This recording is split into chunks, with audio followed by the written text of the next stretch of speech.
आइए सुनिए कान्हा कैसेट प्रस्तुत करते हैं मोहन साहू एवं लता गृतलहरे के स्वर में यह सुपरहिट गीत।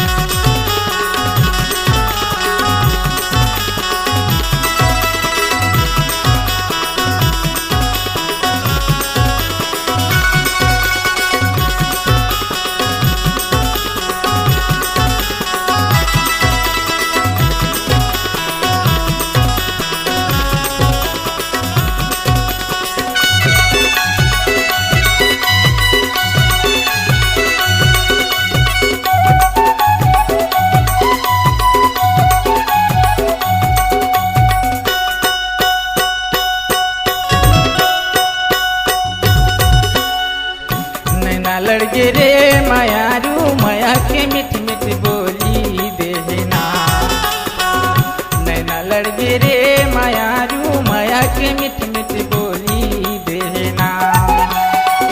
बोली तोर कोई जैसे बोली तोर कोई जैसे चेहरा चंदा समान है।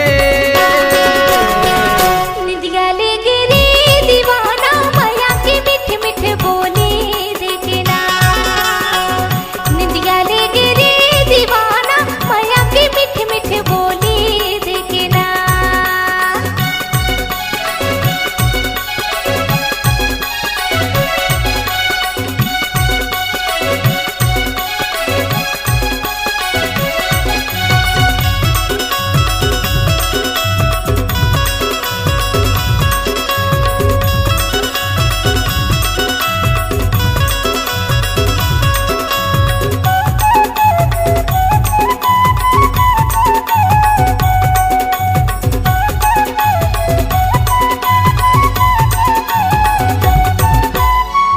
ले जा मोरे पता ठिकाना पूछत पूछता देवो सुरता जन भुला देवो रानी घूमत फिरता देवो सुरता जन भुला देवो रानी घूमत फिरता देवो।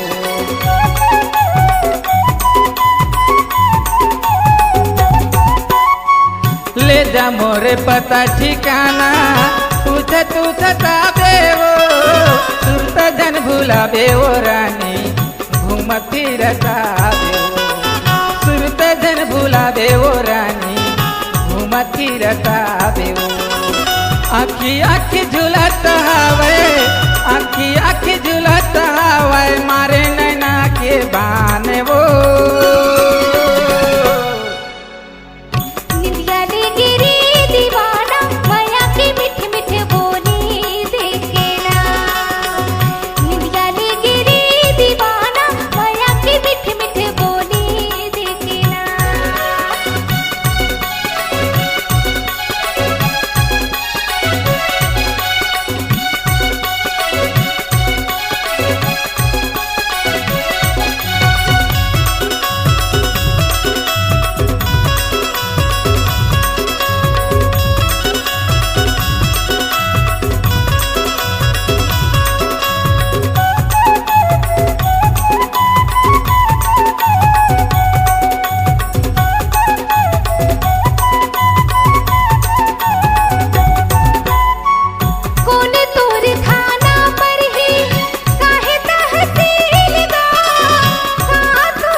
नैना लड़के रे मायारू माया के मिठ मिठ बोली देना।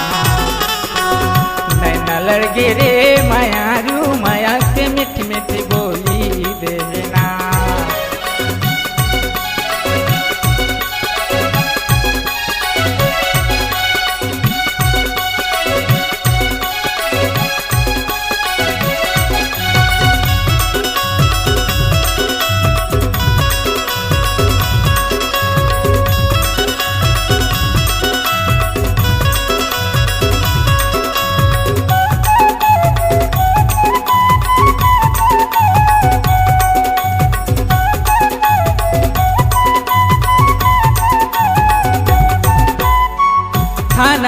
से घाट पड़ी तहसील नवागढ़ वो जिलाबे में तारा पड़ी दूर से न गाँव जिलाबे में तारा पड़ी दूर से न गाँव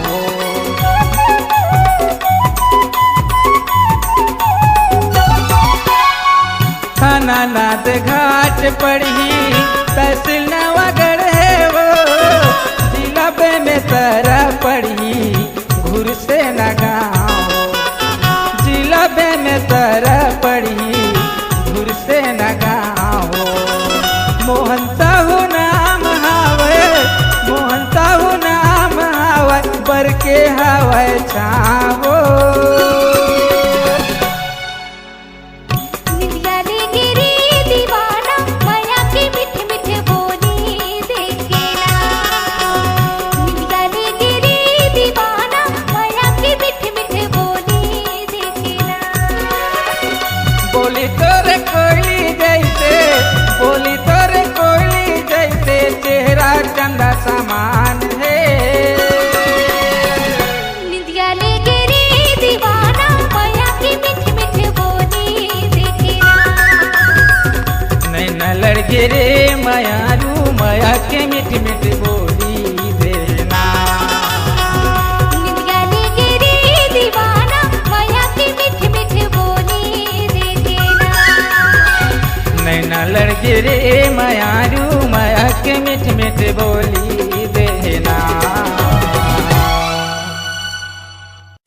अगर कमाना चाहते हैं आप नाम, अपनी आवाज को देना चाहते हैं अंजाम, डिजिटल रिकॉर्डिंग के दुनिया में उभरता हुआ नाम Kanha recording studio Navagarh. Mobile number 9826220587 और दूसरा मोबाइल नंबर है 8103047783।